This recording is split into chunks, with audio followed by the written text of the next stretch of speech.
Hello all, welcome to white హవ్యూస్. నిన్న post చేసిన ఈ మెటీరియల్స్కి అయితే సూపర్ రెస్పాన్స్ వచ్చిందండి. అండ్ ఇంకొక అప్డేట్ ఏంటంటే, నిన్న ఓపెన్ చేసిన దుపట్టాస్ అయితే ఏవీ లేవు. అన్నీ కూడా మనకి ప్రింట్స్ మారుతున్నాయి. కలర్ అయితే టాప్ కలర్ సేమ్ ఉంటుంది, బట్ దుపట్టా ప్రింట్ ఒక్కటే చేంజ్ అవుతుంది. అన్ని డిఫరెంట్ డిఫరెంట్ ప్రింట్స్ వచ్చాయి. అండ్ దుపట్టా బార్డర్ కూడా ఏం మారదండి, సేమ్ వస్తాయి. బట్ ప్రింట్స్ ఒక్కటి చేంజ్ ఉన్నాయి. కలర్స్ అయితే యాజ్ ఇట్ ఈస్ ఉంటాయి, బట్ అన్ని ప్రింట్స్ కూడా చాలా బాగున్నాయండి.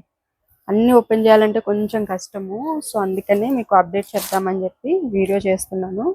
నిన్న చూపించిన చాలా కలర్స్ అయితే అవైలబుల్గా ఉన్నాయి, కొన్ని సోల్డ్ అవుట్ అయిపోయాయి. చూడండి, ప్రింట్స్ అయితే అన్ని మ్యాచింగే ఉంటాయి. ఈ కలర్ అయితే చాలా బాగుంది, డిఫరెంట్గా ఉంది. సో ప్రింట్ కూడా ఇట్లా వస్తుంది అన్నమాట. ఇవి ప్రైస్ మనం కేవలం 1350కే పెట్టామండి నిన్న. సో ఒకసారి చూడండి అవైలబుల్ కలర్స్ అనేవి. ఆరెంజ్ ఉంది, బ్లాక్, యాష్, గ్రీన్, ఈ కలర్ కూడా అవైలబుల్గా ఉంది. సో త్వరగా అయితే ఆర్డర్స్ ప్లేస్ చేసుకోండి. సో స్క్రీన్ మీద ఉన్న నెంబర్కి అయితే వాట్సాప్ చేసేసేయండి.